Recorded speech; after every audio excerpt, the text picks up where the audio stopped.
Next, the Best of the Filmmakers show coming up. Stay tuned.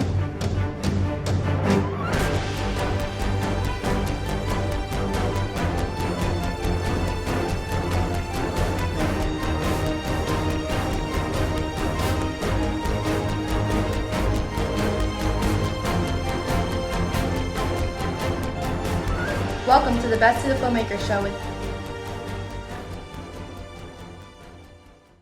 Welcome back. As promised, we have our friends Alan and Riva Schwartz. And exactly the name of your law firm. I want to make sure I get it perfect. Riva. The law offices of Alan J. Schwartz, PC. Right. They're located in Garden City. We couldn't have nicer friends. Of course, on the other end, within throwing shoe range, if need be, would be my wife. He's right. Oh, No problem. We have an incredible show today because there's so much going on in the world of driving that we thought what would be the best people to work with is people who know exactly what they're talking about. And the firm here will be able to answer some questions if you ever needed to. What would be a number they can always get you at if they had to get you at one? 516-248-6311, www.ajslaw.com. And that's important to know, especially if you wind up getting a summons. And I guess, Riva, let's start with you real quick. When you get a summons, how do you know you need either a lawyer or somebody else? You always need a lawyer. You want a lawyer to take a look at the paperwork, and if we think that you can handle it without us, we'll tell you that, okay? But a lot of times people think, well, it's only 2-3 points, but now the point system has been changed quite a bit. It seems that the governor has told the Department of Motor Vehicles, get those bad drivers off the road. And the Department of Motor Vehicles, in their infinite wisdom, switched out and changed the whole point system, making it much more difficult for drivers to keep their license and making it much more important even now to speak with an attorney who's familiar with traffic violations. Well, that's a great opening for you, Alan, because I have some interesting questions. There's a lot of talk about these hidden license plates that people are working with nowadays. Is that something you should be able to do? Is that something you could buy, or is it not a good idea? No, but I want to come back to something that Riva said, if I may, for a moment. Yeah. We like to say to people that an attorney will generally, if not invariably, end up with a better result on a case, particularly in traffic infractions, than the motorist will. However, our goal is to make sure that we create enough of a savings for the motorist that it more than offsets the legal fee. And in addition, it means the motorist doesn't have to suffer the indignity of going to traffic court because we take care of it for them. If there are fines, we pay the fines, the surcharges, the administrative fees, and then we bill them for it. So it's a very civilized way to handle traffic tickets. I think that's very without good. all the angst. Absolutely, especially the angst, because a lot of people don't really know what they're going to when they go in there and how to deal with something like this. And winging it is not a smart move when point systems are going to be going up. You know. But I was about to ask you about those license plates. I just saw a car with license plates, and it's sort of like they cover the plates. I mean, is that allowed? Or? It's a scrambler of sorts that will, particularly in the case of red light camera tickets, which fortunately or unfortunately we no longer have in Suffolk at the moment, but we still have in Nassau, will obscure the plates so that the camera won't pick it up. Does that really work? It works, but it's also against the law. Oh, sure. And that alone will be another violation. Speaking of which, something that many people don't realize is many of us have license plate frames around our license, not obscuring or covering the license.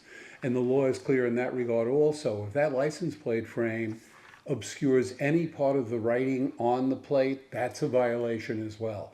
And the problem with that type of violation is we've had clients that came to us because they got pulled over because a police officer didn't like their license plate frame, which in many instances was issued by the dealer who sold the person the car. But they like to have their name in big letters across the bottom of it, and obscured where on some of the plates it says New York, or on other plates it says Excelsior. So those are all impermissible, and we've lectured for Corvette clubs, Lamborghini clubs, Porsche clubs, that the best way to avoid trouble is to make sure that those plates are not being obscured at all. You know, that brings me to a very interesting question, and Joann had pointed out to me the other day as we were driving. Let's grab that white Camaro a quick second. A lot of these cars, they don't have a license plate on the front. Now, is that okay? Can you put it in the windshield? I mean, what's the deal with that? This also ties into the lecture we did for some of the sports car clubs. In New York State, not having a front license plate is a traffic infraction. It's an equipment violation, so it's not a moving violation and doesn't carry points. However, the problem is that stop, like having the rear plate, if in any way obscured, could lead to a traffic stop. Oftentimes that leads to other things, because once the motorist is pulled over, they start looking at tint on the windows, they start looking at registration and inspection stickers that they may not have been looking at. They can look on the depth of the tread of the tires. And the worst example I can give is, we'll keep this anonymous, but we represented somebody in a very high-end sports car who decided that he did not want to deface the look of the front of his Lamborghini. So he drove without a front plate and was driving on Southern State Parkway westbound, where you approach the Meadowbrook Parkway. And unfortunately for him, the state police were out in full force at the entrance ramp, and they were doing a paperwork check, ostensibly looking for expired registrations and inspections, but looking over the vehicles for other things. As soon as they saw the plates, they pulled them over, and this was some time ago, before marijuana, when marijuana was still illegal. As he opened the window, the odor and the smoke from the marijuana billowed out the window. He was removed from the car, and they discovered 1 gram of cocaine on the dashboard, at which point he was summarily arrested and charged with a felony drug possession case, none of which would have happened had he had front license plates. And it's the same problem with the dark tinted windows, and this is a perfect example. New York State does not permit this. Florida does. The side window for the driver, the passenger, and the front windshield have to be virtually clear. They can have a slight tint, but the idea is not to obscure who's driving the car or impair their visibility in any way. And that also becomes a problem because police officers don't want to approach a car with blacked out windows where they don't know what the driver is doing inside. They could be sitting there holding a firearm or a weapon. So there too, driving cars with the dark tinted windows, particularly a white car with dark windows, looks terrific, but it can lead to problems that could be more easily avoided. It's true. Joann, you have some pet peeves about the way people drive. What are some of those? Oh, the cutting in and out. Yeah. I mean, now everyone's driving crazy. No one's going the speed limit, number one, and that has been for a long time. But everyone weaving in and out of Meadowbrook Parkway, wherever parkway you're on, Sunken Meadow. It's just crazy now. Wow. Riva, there's got to be consequences to something Absolutely. That's why the Department of Motor Vehicles increased the points for a lot of these traffic infractions. In addition, there's now a look-back period of 2 years. It used to be 18 months. Now it's 24 months to aggregate all of your points to the point where if you have enough points, you will lose your license.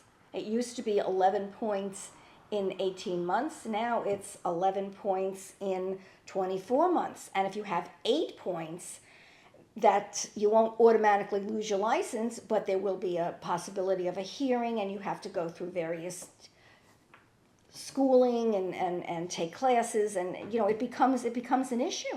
And equally important is, outside of the Department of Motor Vehicle problems that people face as they start to accumulate points, all of those points start to cause increases in our auto insurance, and everybody, particularly in New York and specifically in the metropolitan area, realize how astronomically high our auto insurance rates have gotten to begin with. Well, that's a truism for sure. The biggest amount of points would be when you pass a school bus, when they put out their red lights. That's a big infraction. I imagine that would be something like a very hefty fine in points. Yeah. So if you have one of those, you definitely want to speak with an attorney. Well, the other problem with those is in virtually every jurisdiction, They have their pet peeves. Certain of the villages get upset when people go through stop signs without a full stop in a residential area. Others will not plea bargain a school bus ticket. And again, we're talking about a school bus ticket where you're pulled over by a police officer because that's a moving violation, Right. as distinguished from a school bus camera ticket. While it's going to cost you money for that, and they're difficult, though not impossible to beat, depending upon the circumstances, those tickets go to the car and not to the driver. The same way the red light camera tickets are not considered the typical, usual red light ticket. I see. That's very interesting to know and very wise if people pay attention. I like to think of a driver as someone that should be an active driver, not a passive driver. And what I mean by that is when you're driving, if you're distracted, if you're looking at this, that, the other thing, if you're even on your dashboard, let alone your phone, if you're going for different things on there and you're not looking exactly, that 1 second that you don't look could cause a serious accident. And so if you're a passive driver and you're just I don't know what theme song I'd put in for driving, but the reality is that's when you get into trouble. An active driver is watching what goes on around him. It's so important. Be wary. Stop for yellow lights if that becomes a situation where it's that much traffic. Give that room. I mean, the markings on the street seem to go unnoticed now. Mm-hmm. For example, like a little test. What's the big box in the middle of the street with the cross hatching when you come to a corner?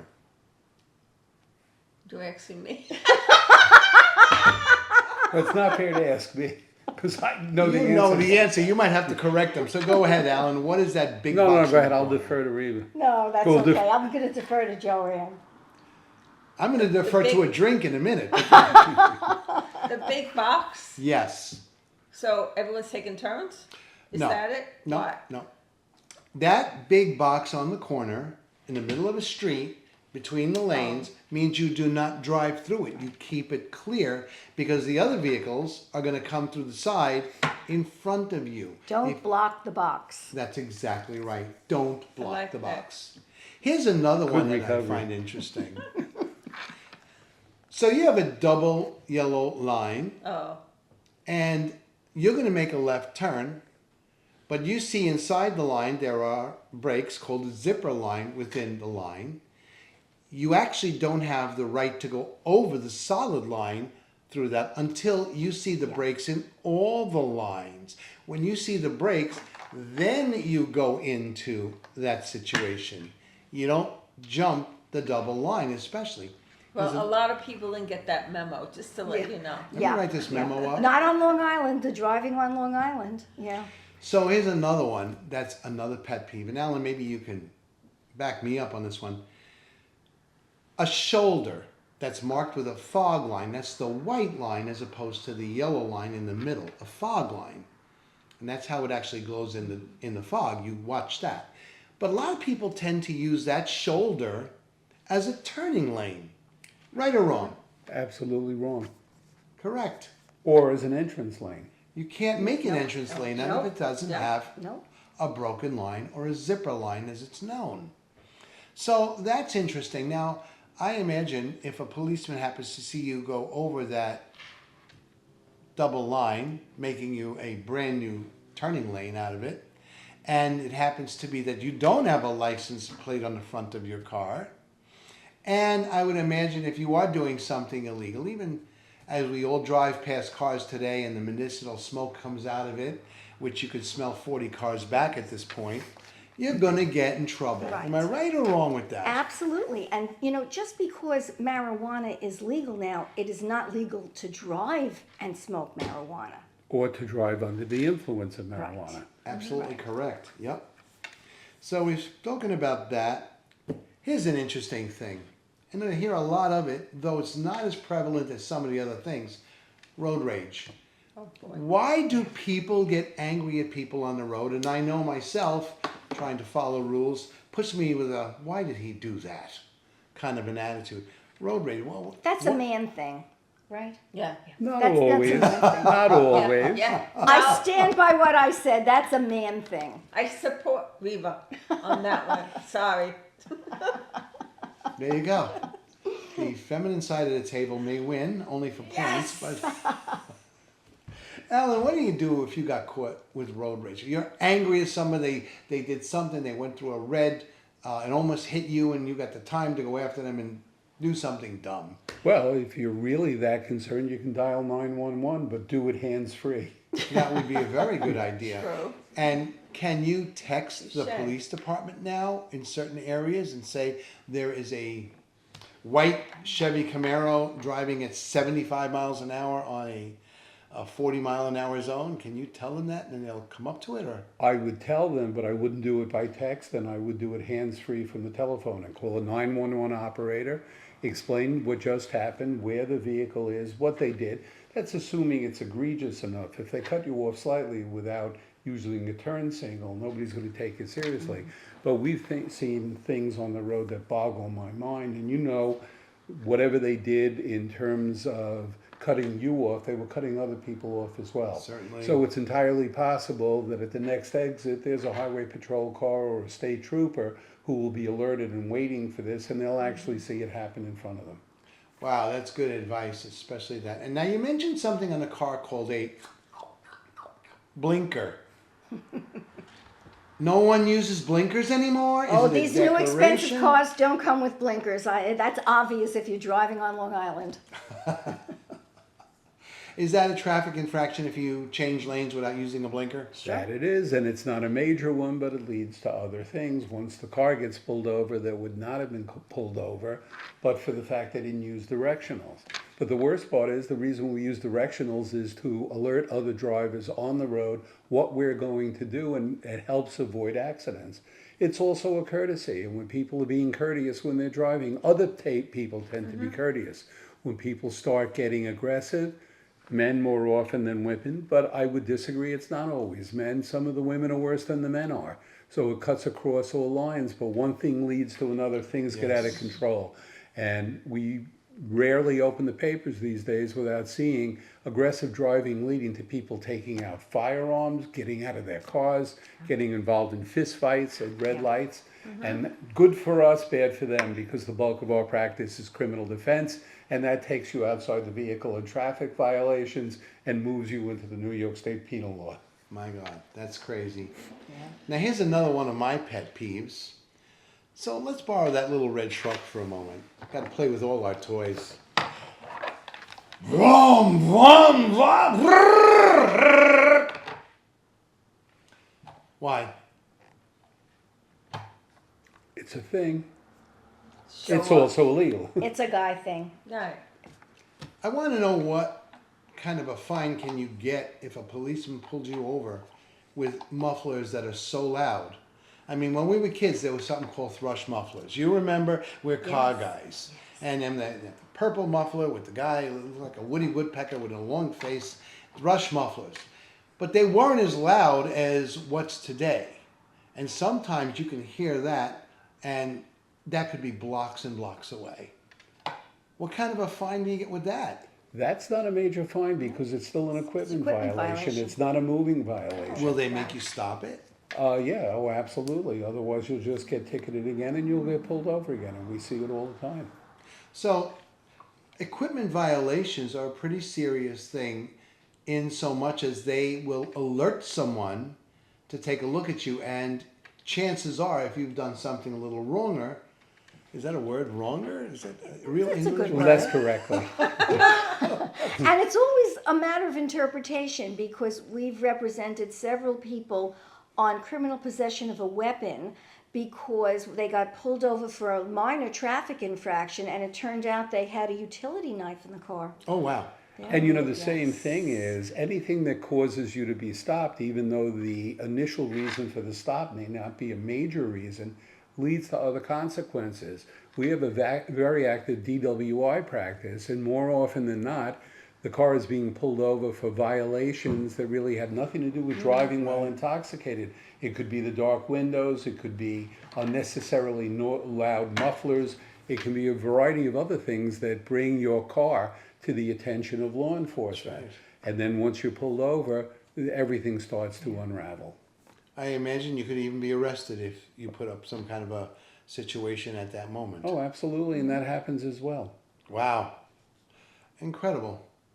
So a lot of times I've noticed people following like this. And that really is scary because if you hit something, especially if you hit a bus, let me grab one of my buses here. Notice how many I have. And you're up that far and that bus stops short and you hit that bus. What about it, Riva? Well, you could go under the bus and decapitate yourself. That would be worst case scenario. Yeah. Yeah. Now, what's the difference? I mean, a bus is made out of what? steel, And what is a car made out of? plastic, and Yeah. really what? Aluminum, chrome? Different things on Yeah, different different. vehicles. They're lighter than a bus. A bus at a 40-foot bus is 20 tons. A 35-foot bus, which is what we tend to have more on in Suffolk County, that's 18 tons. And by the way, that school bus over there, it measures and acts the same way. It's basically, if it's a 40-foot school bus, which is actually a truck with windows, just to give you that, that's the same 40-footer becomes 20 tons. And it's a 35-footer, well, that's 18 tons. And so on down the ladder, you know? So being safe like that is prudent. You don't ever want to do that, you know? Driving on the right of a bus. Inadvisable. Or a truck, even Absolutely. worse than the bus, which is why many of the tractor trailers tell you that in writing on the back of the truck. Yeah, in fact, on city buses, a thing I always noticed when I was young, on the rear it would say, "Do not pass this bus on the right." And why do you think that is? Maybe because he's making his stops on the right? Here's an interesting thing. A lot of people don't realize, and they go up to something called the limit line. And they don't think that the limit line is a possibility of a problem. But if you've got a bus or a truck making a right turn and you are in the middle there, up at that limit line, you may have to back up. Because buses, though they can do that, will not back up on a street because it's dangerous to do that. Why? They do not see behind them like you can see either on your dashboard or through your mirrors, which you should always use your mirrors, and that could be a problem. So what I do, if I'm driving and I know that there's one car length in front, yet something, let's take this bus, and it's going to go through the left side of me, a perfect place to be on the Long Island Expressway service road heading onto Pine Lawn. They go over that curvature a lot, and if you don't give them enough room, even if it's that much room in front of you, they may hit you. And you have to watch out for that. Again, being an active driver. Okay, speed limit, school zones. That's a problem. So, why is that? Why do you think it's safety reasons, or just make a decoration on the street? Probably the same idea as a traffic light looks like a Christmas decoration, does blink, nice colors, and stop signs are basically a suggestion. All of that will get you in trouble if you ignore it. Am I correct or not? Riva? Of course. I mean, God forbid you hit a child. I mean, in a school zone. I mean, that would be the worst thing that you could do.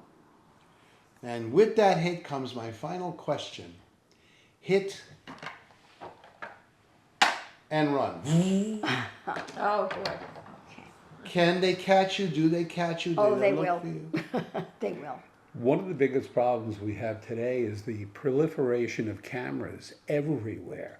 Whether it's a Ring doorbell, because we see this in our criminal practice, where the first things the police do is solicit the area and try to find out what cameras and what video was available. It can be off a red light camera ticket. It could be off a speed zone ticket, particularly in a school zone. Yeah. So yeah, that can be a major problem. Big Brother really is watching. You do something like that, and you'll get caught. Yeah. And many people don't realize that a hit and run, or what's called leaving the scene of an incident or leaving the scene of an accident, can range at a low end from a traffic infraction if it's property damage only, up to a felony if there's death or serious Wow. physical injury, or a Sure. misdemeanor if it's a lesser injury.